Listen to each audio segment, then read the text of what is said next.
Звичні засоби вгамують біль у горлі ненадовго, а Деквадол ефективний, бо усуває причину запалення. Деквадол лікує горло, полегшує біль.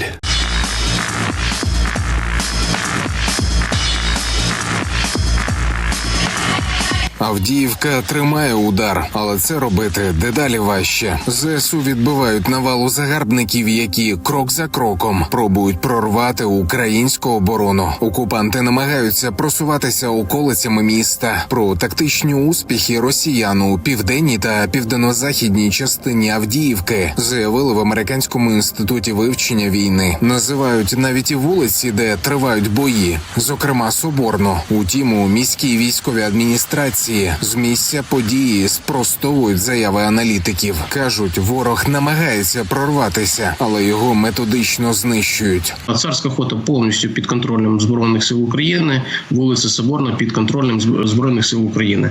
Тобто, звичайно, що ворог дуже активно штурмував декілька днів саме по цьому напрямку і намагається і далі це проводити, свої штурмові дії. Але станом на вчора, на сьогодні і Соборна, і Царська Хота під контролем Збройних сил України, саме 110-ї бригади. А аеророзвідники та оператори ударних FPV-дронів 110-ї бригади щодня оприлюднюють відео, де запекло мінусують десятки окупантів. Осінь експерти підбивають проміжні підсумки російських штурмів міста. За 3 місяці боїв ворог втратив у понад 10 разів більше одиниць бронетехніки, ніж ЗСУ. Позиційні бої тривають біля Авдіївського коксохіму, Степового та Сєвєрного. Аналітики Deep State кажуть про спроби росіян сунути на місто колонами. Ворожа техніка горить, але горить і місто, на яке щогодини падають важкі авіабомби. Дуже активно останнім часом ворог застосовує авіацію на нашому напрямку. Дійсно, вже можна там сказати, що стирають місто. Вони раніше це робили, але зараз, десь кінця грудня, кожного дня ми фіксуємо 20-30 авіабомбових ударів. До прикладу, за минулий рік було всього по Авдіївці 146 авіабомбових ударів нанесено. З 1 січня станом на сьогодні їх вже більше 300. Чи є ризик втратити український форпост, який відкриває шлях для майбутнього звільнення Донецька? Ворог може заявляти про захоплення спостережних постів чи нових позицій, але стратегія Генштабу буде відома лише військовому керівництву, наголошують експерти. Ворог може марити про все, що завгодно. Але ж є спротив українських сил оборони, які раз за разом усі ворожі атаки відбувають. Те, що ситуація має дуже серйозні, чітко окреслені тенденції до загострення, це ж очевидно. Ворог зосередив на відносно невеличкі ділянки фронту величезну купу. І озброєння, і військової техніки, і особового складу намагаються трансформувати таку чисельну військово-технічну перевагу, якісь там здобутки на полі бою. Частково він має успіх, але знову ж таки прогнозувати варіанти розвитку ситуації я не ризикнув за дні, але абсолютно очевидно причину. Ми з вами не знаємо, якими ресурсами нині володіє українська армія на цій ділянці фронту. Коли Україна буде готова прикривати бійців на землі потужними ударами з повітря? За твердженням міністра закордонних справ, перші повітряні атаки з нових винищувачів F-16 вочевидь відбудуться ще цьогоріч. Але чи справді все йде за планом? Про це в етері марафону «Єдині новини» говорив речник командування повітряних сил Юрій Ігнат. На якому етапі нині українські льотчики це досі тримають у таємниці? Міг би розповісти, розповів би вже давно. Не можу, тому що партнери дуже конфіденційно навчають наших пілотів, скажімо так, таким словом. Не оприлюднюється особливо ніяка інформація, але те, що сказав і міністр закордонних справ, дійсно відповідає дійсності, що є чіткий план дій партнерів в рамках нашої авіаційної коаліції, до якої долучились навіть країни, які не мають на озброєнні F-16, але все ж таки готують фахівців, авіаційних фахівців, саме не лише пілотів, а й інших. Процес іде, льотчики літають вже в небі з інструкторами. У різних країнах навчаються інші групи, які мають підготуватися, обслуговувати ці літаки, і керувати бойовими діями. Олексій Пасак, 5 канал. Барменка в цивільному житті та аеророзвідниця на війні. Військовослужбовиця із позивним «Мавка» нищить московитів на Бахмутському напрямку.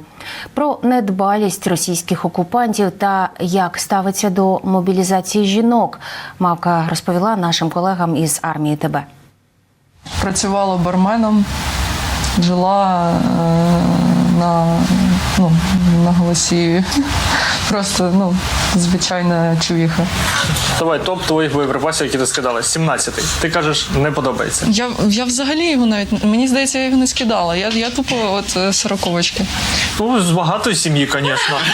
А в началі, коли не було нічого, то нам за радість було скидати. Да. А як ти потім попала саме от в аеророзвідку? Навчалась і потім якось доєднувалась до Мітяй, до людей, які такі, так, дрони це працюють, дрони, ми будемо з цим займатися. І тут всі просто, клуб по інтересам. Ми просто прийшли, зібрались, все, ми разом, ми літаємо, ми робимо роботу, показали, що вміємо, все. Тепер неофіційно, звісно, але да, ви аеророзвідка, все. Тобто у тебе в воєнніку не написано, що ти зовнішній пілот-оператор? Ні. Я чула, що навіть вже в РУ-ні в цьому плані вже офіційніше все стає, а у нас досі трошечки якось поки що з цим. І хто ти за військово-обліковою спеціальністю в воєнніку? Снайпер. І прямо в окопчик. Пробила там тент. Кидати дуже важко, коли коло своїх. Я в АТі вже приноровилась, я вже можу, я вмію скидати прямо в дірочку, прямо куди треба. Я можу прицілитись, але все одно стрьомно, бо може занести на когось зі своїх. Я скидала на гармату катавську, звук так знесло так далеко, і він прямо в склад бика від цієї гармати, і там такий... Слухай, гармата це досить далеко залетіла, досить глибоко виходить. Да, це, ми літаємо глибоко, в тилу вони прям... наче оці миші, в бліндажах. Їх так багато. Ми якось ще влітку знімаємо. Ми дивимося на передній край, да, у нас багато хто дивиться, а ми залітаємо туди, а там чувак такий в шортах іде у нього літній душ там біля лісу, біля дерева. Він а це десь, може, 1,5 кілометри від нас. І вони, на розслабоні. Першого свого підбитого капа я навіть мамі скинула. Вона така, да, молодець. А вже далі я така, все, це якось ненормально. Я могла скріншоти скидати. Мобілізація жінок, питання, яке там плюс-мінус десь підіймається. Як ти до цього ставишся? Тут ще для жінок мало що насправді готово. Так, з'явилась форма там плюс-мінус, якщо повезе тобі по розміру. В коментарях, там, де мобілізуємо жінок, пишуть, давайте ще собак мобілізуємо, давайте ще дітей мобілізуємо. А для чого будуть чоловіки воювати, якщо жінки будуть на фронті? Класно, браво, дякую. Дуже, дуже вдячна. Потрібна така річ в армії, яку ти не купиш. Ставлення до жінок. Найбільша потреба – це повага. Найбільша потреба – це розуміння і те, щоб тебе помічали, те, щоб тебе бачили.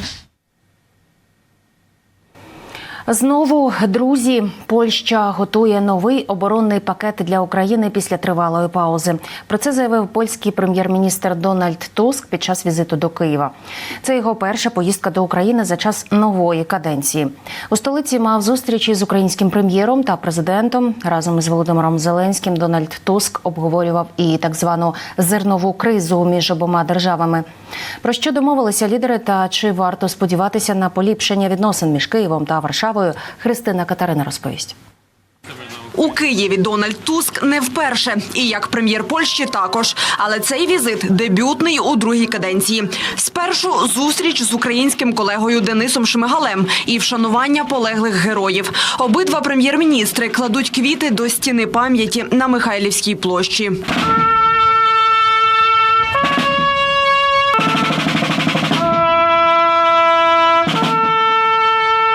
Далі рандеву з президентом України. Останнім часом між Варшавою і Києвом непрості відносини, визнає Дональд Туск. Утім, каже, приїхав, аби довести – Польща – найнадійніший і найстабільніший союзник України. Пане прем'єр-міністре, дуже раді вітати вас в Україні вже не вперше. Ми знаємо, що ви наш добрий друг і дуже вдячні вам і вашій команді за цей візит. Він дуже важливий. Ми вдячні за те, що Польща і ваше суспільство завжди поруч з українцями з першого дня повномасштабної війни. Як ви знаєте, те, що це мій перший візит, не випадково. Для мене було б абсолютно природньо і очевидно, що я маю насамперед відвідати Київ на посаді старого нового прем'єр-міністра Польщі. З різних причин. Не лише на знак солідарності і дружби. Річ у тім, що ми маємо очевидний факт – конфлікт між добром і злом. Є чорне і біле. Я маю на увазі війну Росії проти України. І моє завдання сьогодні тут, у Києві, у Європі, у Польщі, пояснити всім державам і лідерам, що сьогодні немає місця для симетрії чи нейтралітету, що весь вільний світ має допомагати Україні в усіх сферах, бо це наш спільний інтерес. Свої слова польський прем'єр відразу ж підтверджує ділом. Польща готує для України новий оборонний пакет. На додачу, держави також працюватимуть над спільним виробництвом зброї. Є новий польський оборонний пакет. Ми дуже цінуємо таку незмінну допомогу. Є нова форма нашої взаємодії заради більшого масштабу закупівель зброї для українських потреб. Це польський кредит для України. Ми обговорили сьогодні з паном прем'єр-міністром можливості щодо спільного майбутнього виробництва зброї. Польща неодноразово повторювала, кожна держава в Європі і Захід в цілому мусять відповісти на виклики, які нам кинула Росія. Найближчими місяцями і роками це будуть також виклики військові і логістичні для всього вільного світу. Росія матиме велику перевагу в озброєнні, і від цього ми всі програємо. Тому Польща і Україна розвиватимуть спільні проекти, будуватимуть підприємства, інвестуватимуть в українські та польські компанії, що працюватимуть заради збільшення наших оборонних спроможностей. Польща також долучиться до гарантій безпеки для України і підтримає швидкий вступ Києва до Євросоюзу, запевняє Дональд Туск. А ще допоможе відбудувати українські міста. Для цього сусідка навіть призначила уповноваженого з питань відновлення України. Ним стане депутат Сейму Павел Коваль, який очолює комітет у закордонних справах. Не оминули лідери увагою і дражливі питання торгівлі між обома державами. Йдеться про блокаду кордону польськими перевізниками і заборону на імпорт українського зерна з боку Варшави. Нині Польща вимагає від Євросоюзу повернути мито на ввезення сільськогосподарської продукції з України.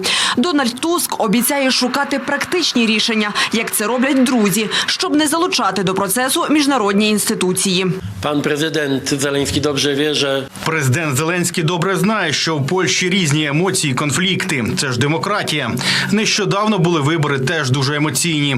Але в одному ніхто в Польщі не має сумнівів. Треба всіма доступними засобами підтримати Україну в її боротьбі з Росією. Бо ставкою в цій боротьбі є безпека Польщі і польського народу. Говорили і про давно наболіле історичне минуле. Іноді драматична історія не повинна заважати спільним інтересам Польщі й України, наголошує Дональд Туск. Тож обіцяє надалі обговорювати історичні питання із взаємною делікатністю та зосереджуватися на спільному майбутньому. Адже без незалежної України немає безпечної Польщі і Європи, каже польський прем'єр. Тому обіцяє зробити все, щоб допомогти Україні вистояти у цій війні і відновити свою цілісність. Христина Катерина, 5 канал.